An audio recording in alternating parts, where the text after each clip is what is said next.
Hey Collierville, welcome to episode 2 of Book Talk. I'm Kai Anderson and thank you for joining us today. Today in our show we'll go on a literature adventure and deep dive into the pages of such an interesting and mind-boggling book. No matter if you like fictional things or in-depth facts, this is the show for you. Each week we'll dive into the world of books, exploring exciting new releases, revisiting beloved classics, and even introducing you to the authors behind the words. I'm excited to welcome author of 0 Stars Do Not Recommend, MJ Wassmer, to today's show. He explores the depth of responsibility in a fascinating post-apocalyptic story of a couple stranded on an exotic island, while having to battle the choice of either saving himself or the rest of the world.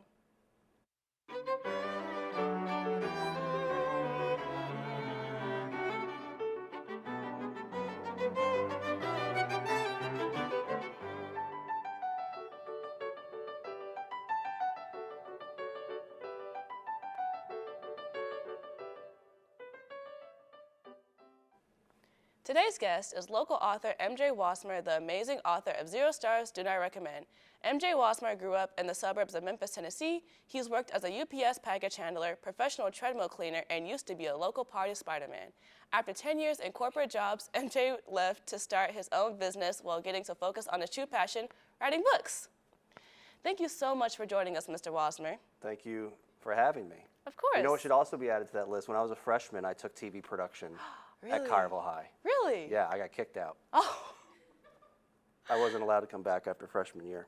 We'll have you back. It's okay. No, so it's great to be here. It feels like kind of Yeah. retribution. Oh. But it's wonderful to be here. Yeah. The studio is so amazing compared to what it was back when I was here, and this is exciting. So thank you for having me. Yes, of course. So, MJ, Mr. Wassmer, could you Yes. tell us a little bit about yourself? Sure. Your intro did a great job. I am a writer here locally. Grew up in Collierville. I'm from New Jersey. Ooh. But grew up in Collierville and went to Collierville schools and always wanted to write. Went to college for journalism at the University of Memphis. And then in my 20s, I worked very boring like corporate jobs around town, working in communications.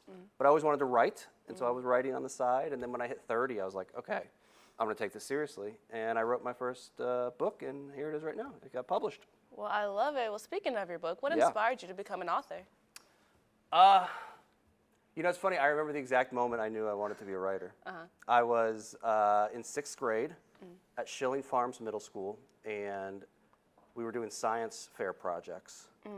And I don't have a very like scientific mind, but so it wasn't my specialty. I essentially was just like microwaving a potato. Like that was kind of my project. But with the project, we had to write these research papers, like these 8-page research papers, which is a lot for a 6th grader. It felt like a lot.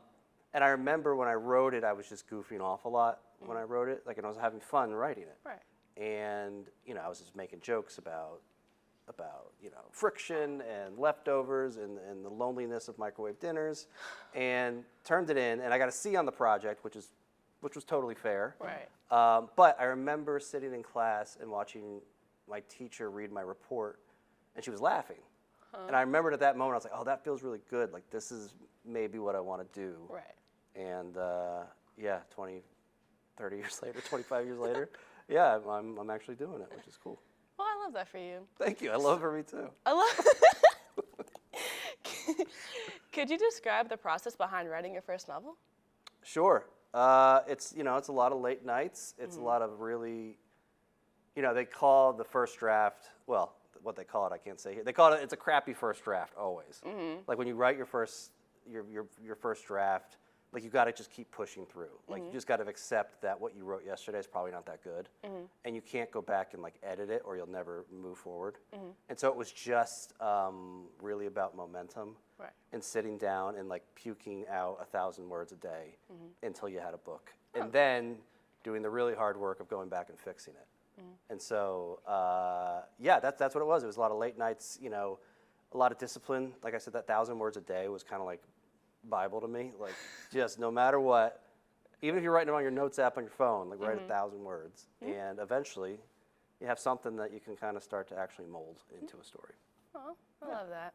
Thanks. So could you tell us a little bit about your novel, 0 Stars Do Not Recommend, and what it's about?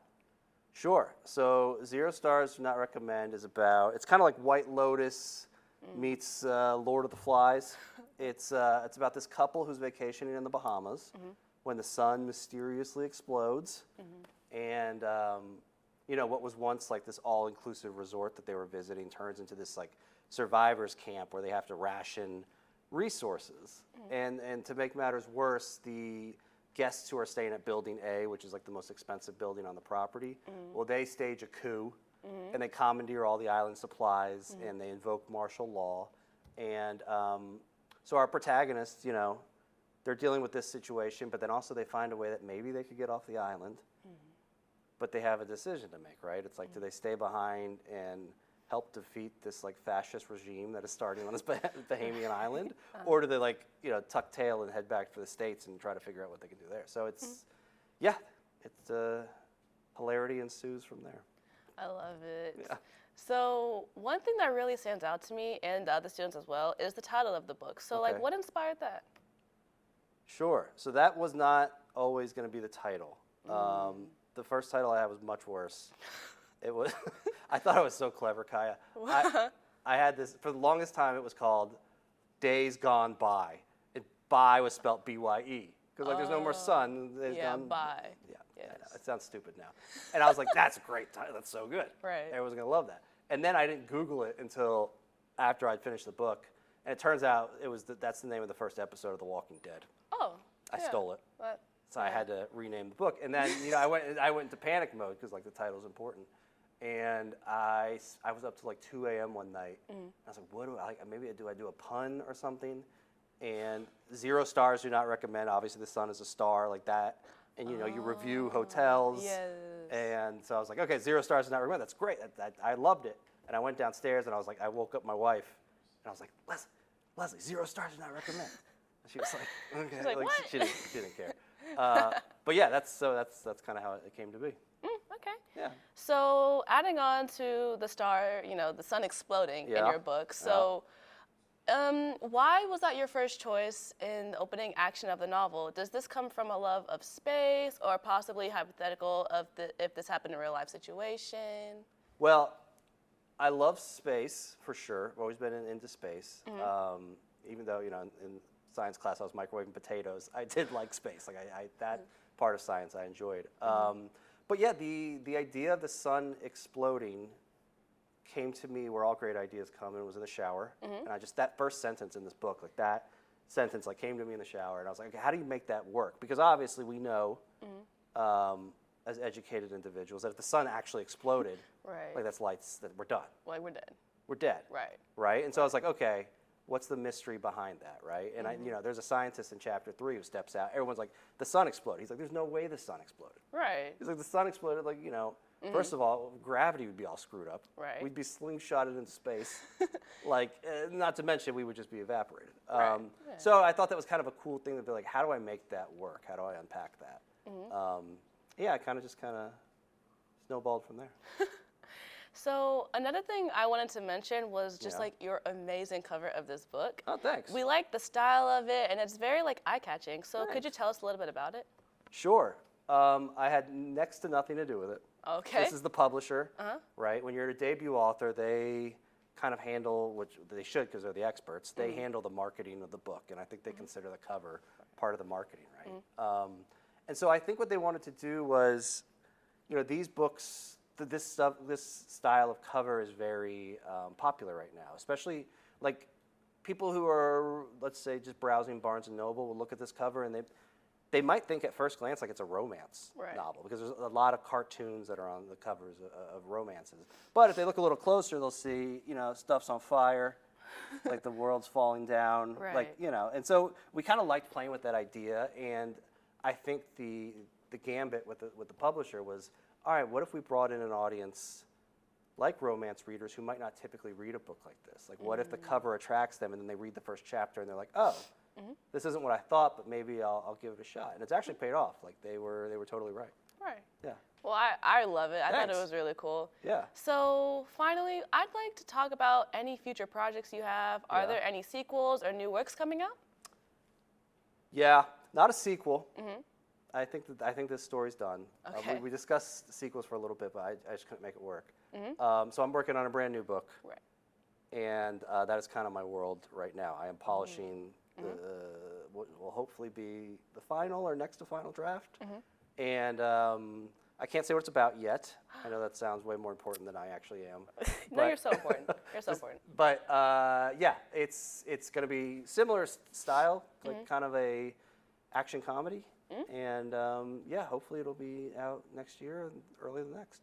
Well, I'm excited to read it because I like this you. book. So That means a lot. So we have a copy here of your Okay. book, and we'd love for you to sign it so Sure. we can put it in our library. Okay, yeah, sign it right now. Of course. All right, hand it over. All right, thank you. Of course. Do I make it out to anybody, or do I just sign I mean, you it? can always make it out to me, but you know, just so. All right, cool. There we go. How about a smiley face? Oh, thank you. All right, perfect. Well, thank you so much. Thank you, Kaya. Yes, and so just put that there. All right. Before we go, I want to let our audience know how to find your book if they wanted to share your social medias. Sure. So my website is mjwassmer.com. Check me out. And then my wife runs our Instagram account, which is Wassmer Writes, and that's a lot of fun. You should check that out. We got a lot of, I don't know, what's a lot of followers to you? Just a lot, just like What's give me a number, Kaya. 10K, 10,000. Okay. Yeah, honestly, I think you got it. Honestly. We're close to 8,000. That feels pretty good. Oh well, 8,000 is a big number. You hear that, folks? Yes, yes, 8,000 is a big number. 8,000 is a big number. Go add to it and follow us at Wassmer Writes on Instagram and on TikTok too, but we don't pay attention to TikTok as much. I'll follow you. Okay. You'll see my thing. Thanks, Kaya. You're welcome. To order your very own copy of 0 Stars Do Not Recommend, you can order online on Amazon for a hard copy or a Kindle copy. There is also a copy at the Collierville Birch Library available for a loan. You can visit right now at mjwassmer.com to learn more about the book and to keep up with the updates, events with the author, MJ Wassmer. Book Talk is a monthly show produced by Collierville High School Dragon Media student journalists.